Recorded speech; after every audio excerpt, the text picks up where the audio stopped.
성조숙증 억제 주사를 맞으면 키가 오히려 작아진다 또는 무조건 키를 키운다, 둘 다 잘못된 상식입니다.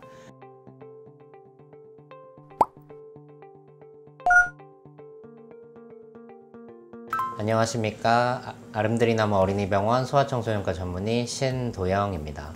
오늘은 소아 내분비 질환에 대해서 여러분들께 설명드리고자 합니다. 소아 내분비 질환이라고 하면 대표적으로 성조숙증, 저신장, 비만, 당뇨, 갑상선 질환 등을 이야기합니다. 가장 많이 발병하는 시기는 주로 초등학교 저학년부터 중학생 시기라고 생각하시면 간단하게 기억하실 수 있습니다. 성조숙증은 말 그대로 사춘기가 빠르게, 정상적인 경우보다 빠르게 오는 경우를 이야기합니다. 보통 성조숙증의 기준이라고 하면 여아의 경우에는 가슴 발달, 남아의 경우에는 고환 발달을 기준으로 합니다. 만약 여아에서 만 8세 이전에 가슴이 발달하기 시작했거나 남아에서 9세 이전에 고환이 4cc 이상으로 커지거나 지름이 2.5cm 이상 길어지는 경우에 성조숙증을 의심해 볼 수 있습니다. 동반되는 다른 증상으로는 치아가 빨리 빠지는 조기치아 맹출이나 정수리 냄새, 여드름, 변성기, 성격 변화 등이 있을 수 있습니다. 성조숙증은 대부분 특별한 원인이 없는 특발성인 경우가 많습니다. 여아의 경우를 먼저 설명드리면 80에서 90% 정도가 특발성 성조숙증이고 10% 정도가 부신이나 난소 등의 질환이 있는 경우이고 5% 정도가 머리 쪽에 문제가 있는 경우가 있습니다. 남아를 기준으로 말씀을 드리면 50에서 60% 정도가 특발성 성조숙증이고 30% 정도가 부신이나 고환 등의 문제가 있는 경우이며 10% 정도가 대뇌에 문제가 있는 경우로 생각할 수 있습니다.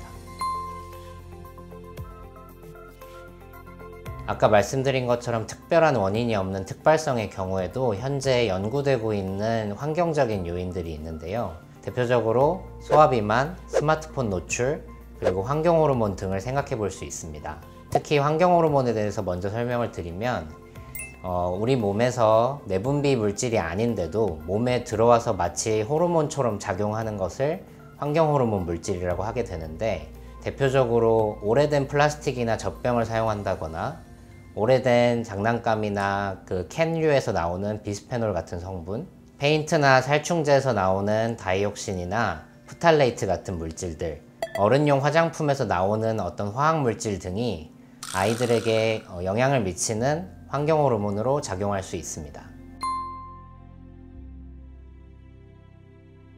성조숙증은 상대적으로 여아에서 비율이 5배 정도 높기 때문에 주로 여자아이들이 많이 찾아오게 되는데요. 처음에 방문하게 되면은 기본적인 신체 검진과 함께 기본적인 혈액검사, 그 다음에 뼈나이 검사를 진행하게 됩니다.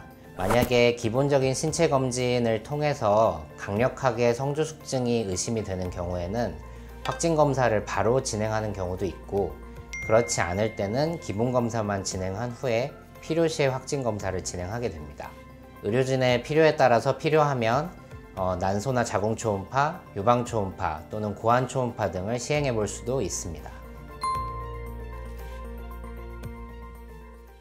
성조숙증으로 판단이 되었을 때 만약에 특별한 원인 질환이 있다고 하면 일단 그 질환을 치료하는 것이 우선이 됩니다. 특발성 성조숙증으로 진단이 되게 되면 성조숙증 억제 주사를 맞게 됩니다.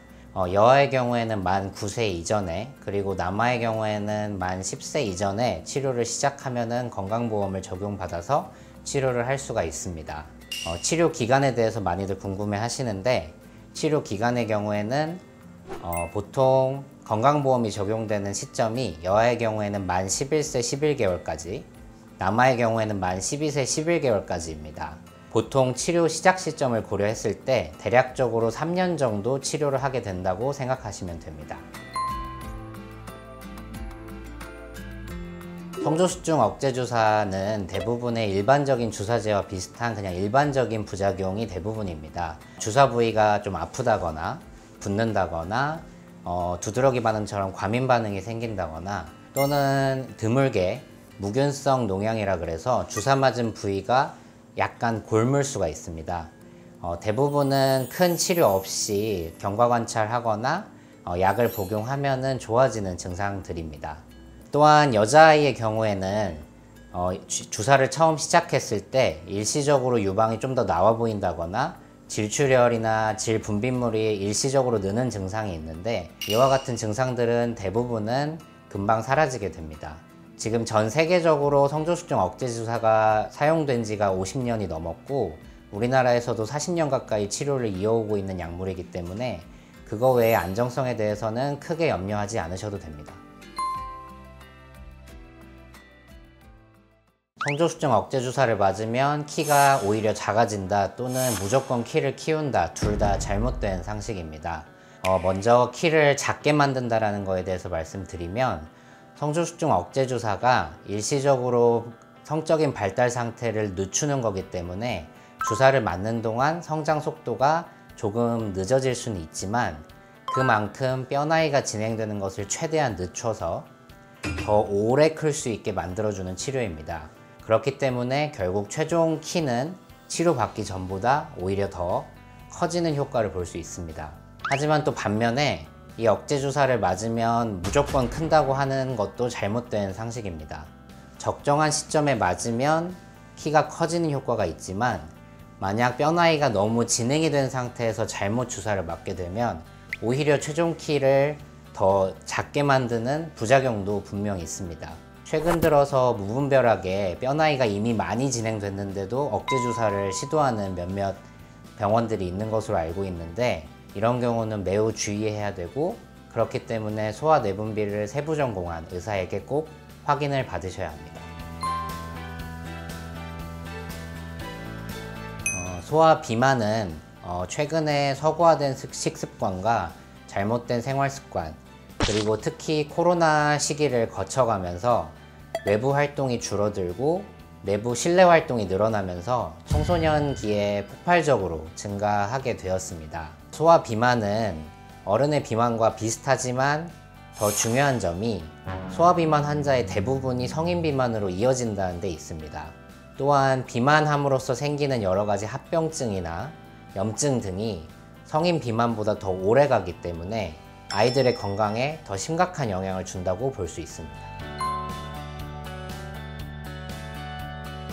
소화 비만의 경우는 성인 비만과 마찬가지로 BMI라고 하는 것을 통해서 수치를 체크를 하게 됩니다.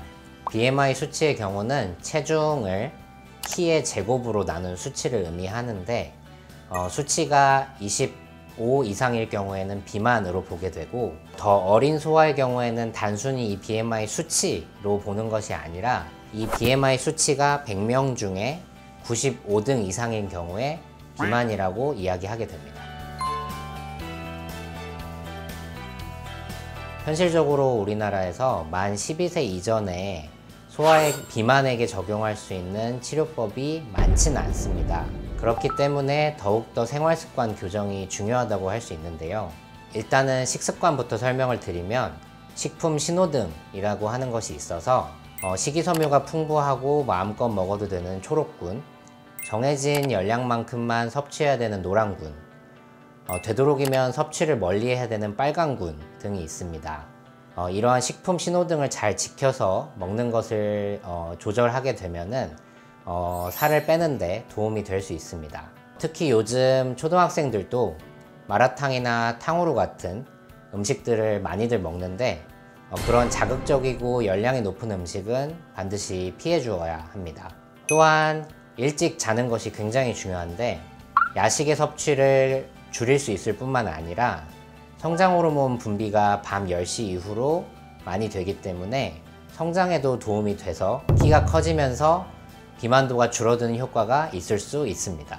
여러분들이 잘 아시는 축구선수 메시 같은 경우에도 실제로 성장 호르몬 치료를 받아서 예측했던 키보다 더 큰 키로 운동선수로 성장할 수 있었습니다.